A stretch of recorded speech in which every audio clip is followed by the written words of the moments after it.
Hey guys, so this is going to be my deck theory for the Triad of Fates.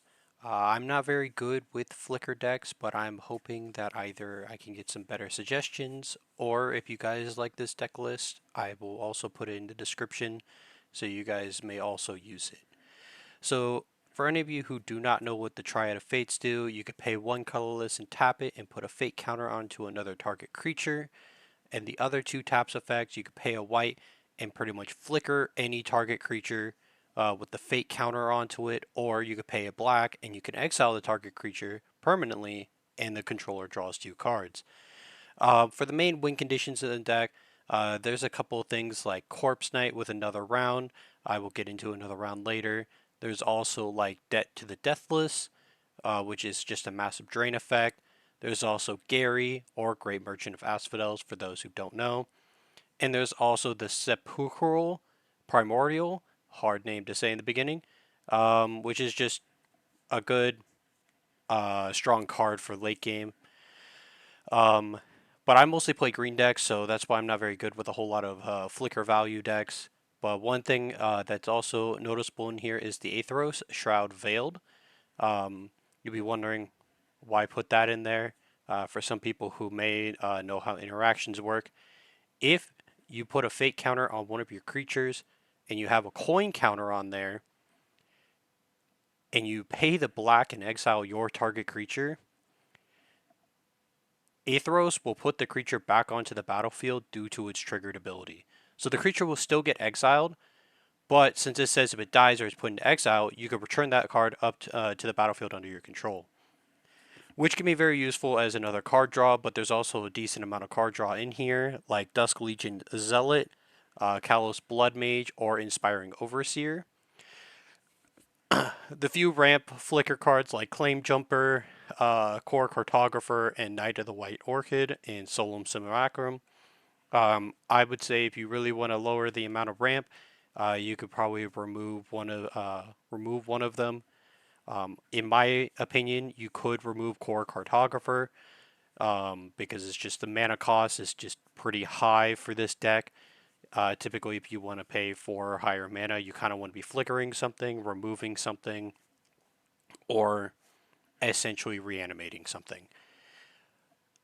Another thing I have in here is a few graveyard recursions. There isn't much, but it's mostly just with the creatures like Karmic Guide and Suntine, the dynamic duo that a lot of people see with the white graveyard recursion.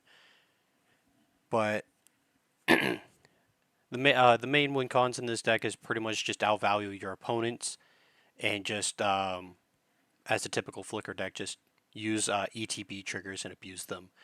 If you really want to upgrade this deck, you could do the names blinking, but I will put her up on the screen. It will be the good double ETBer and stacks piece as well. For removal, at least creature-wise, there's Noxious Gearhulk, Lorna of the Third Path, and Ravenous Chupacabra. And then there is also Angel of Condemnation, which has pay 2 and a white and Exerter, and you can exile another target creature until she leaves the battlefield. Just temporary removal, to say the least. I have a lot of untap effects, so you can start making sure you can flicker on other people's turns with Triad of Fates. So like Drum Bellower, Village Bell Ringer. Those are the two main ones. I also threw in Marvin in here because it can also utilize the Triad of Fates as well as a few other creatures that have activated abilities, which is not much, mostly just Angel Condemnation. As for sorceries, I mostly run some of the draw ones and board wipes, mostly board wipes. But if you want to cut a deal in Secret Rendezvous, if you think there's enough draw, I would perfectly understand that.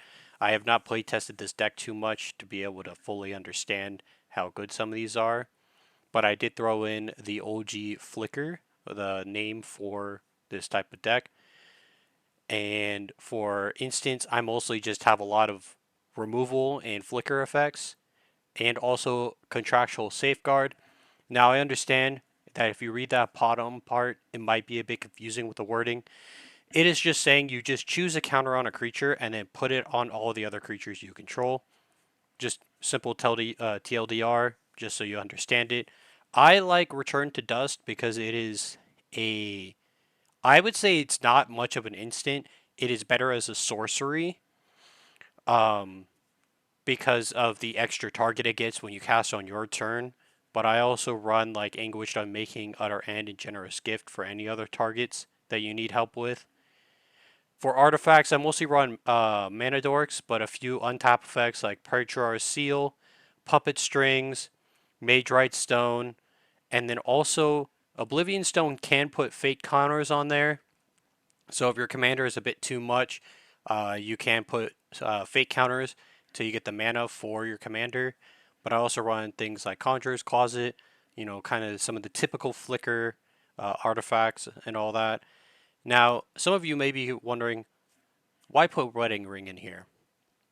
Because I find it funny the fact that you can actually flicker Wedding Ring and give it to another opponent, meaning that you could have Wedding Ring enter the battlefield and you can give someone a copy of Wedding Ring. Then you could flicker Wedding Ring and give it to another opponent and flicker it again and give it to the last opponent who doesn't have it. And so it's just mostly just causing chaos. If that's your thing, that's perfect. I love doing some stupid shit like this. Part of my language. I will probably curse occasionally in videos. And then also Panharmonicon is just good for doubling up on ETB triggers. If you don't want to run the Elish Norn, remembered her name now. If you don't want to run the Elish Norn version, as for enchantments, I put in some life gain. I had thought about putting in some Soul Sisters in there as well, but I was still hesitant as for not knowing how well the value was going to work. I also threw in Far Traveler because since Triad of Fates does tap herself, you can, if you have this out, be able to just flicker her and she'll come back out and you won't be able to use her because you won't have haste, which I also just now realized how bad that is. So um, that card will probably get removed by the time I post it. Land tax, just general stuff to help with ramping. Resourceful defense. Now I did this instead of the Ozolith just due to the fact that Ozolith says move all counters off of Ozolith. So if you have multiple creatures that you are flickering with fate counters, um, the Ozolith will have multiple fate counters on top of it. And so when you move the counters off the Ozolith, it's going to move all the fate counters, which doesn't seem that good in my opinion because you want to spread it out. Now the only problem with resourceful defense is due to the fact that you have to spend 5 mana just to be able to move one counter. So that's more it's more of a casual thing if you want. If you just want to simply just not care about this and throw something else in that's better, that's fine.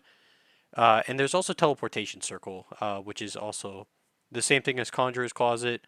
I think it's better if I remember because it's been a while. Yes, it's better because it can also flicker artifacts.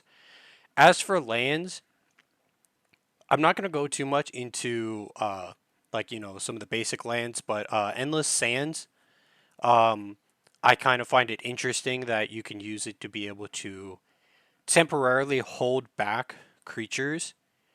So let's say let's go back up here. So let's say you play the Primordial and someone tries to remove it, and you have mana to just simply exile it under Endless Sands.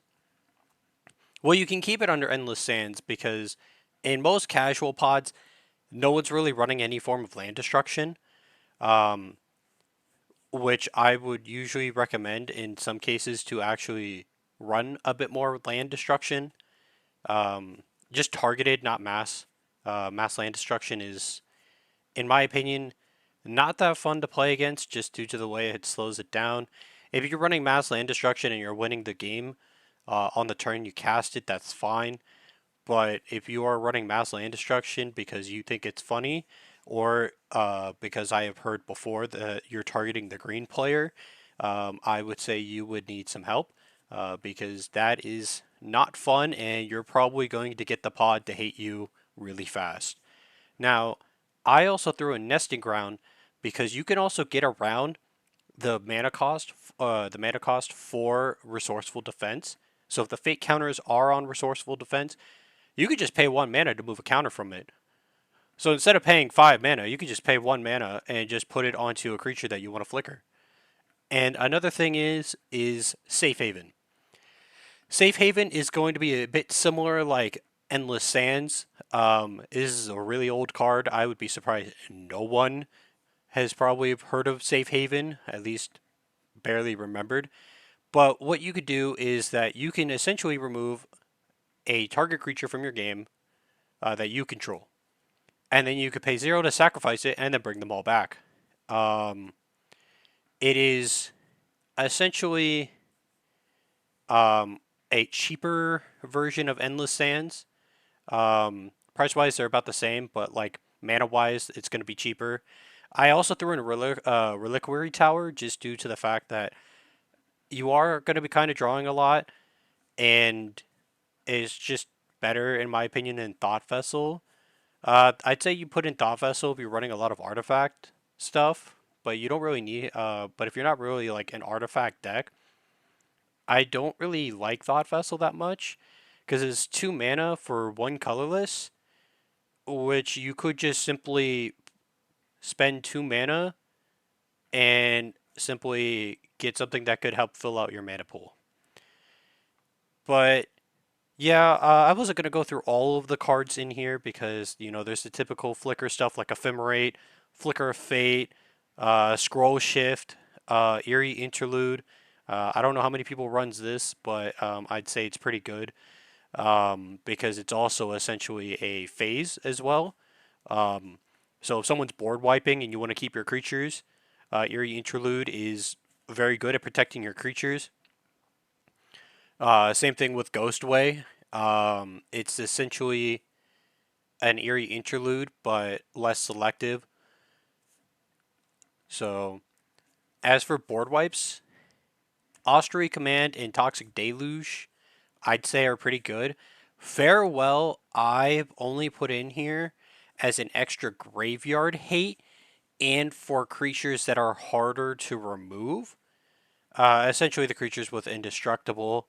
Um, but I have noticed, at least when I did have like one game with this deck, is that it's probably going to be a dead card in hand 9 times out of 10 due to the way your deck is set up. So, if anything, I would say it's a guarantee to remove Farewell and probably put in something else that could just remove those things better, like those indestructible gods or another game ender to say. Um, but yeah, I wasn't gonna go through all the cards in here because some of them are very simple, like Felidar Guardian and all that. But I went through some of the more interesting cards in here, or the different archetypes that I put into this deck.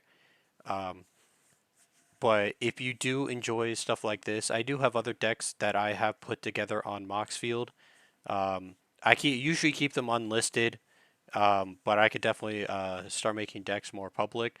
And also, we can. I've built so many decks. Another thing that I did forget to mention is the Eternal Wanderer. Um, I would say it's probably just in here for its +1 and -4. Um, I think that's the reason why most people put it in here, or most people would run this is either for a flicker or for a board wipe. Which also it can go around the indestructible parts too. So if you really do want to remove Farewell, because the Eternal Wanderer is essentially just a Farewell, but that doesn't really. It's much more selective. Um, I would say you could do that. Um, this is my first real video where I sat down and talked a lot. I will get better over time. But if you guys do have any suggestions or any ways to make it better, please let me know. I hope that the audio is pretty good.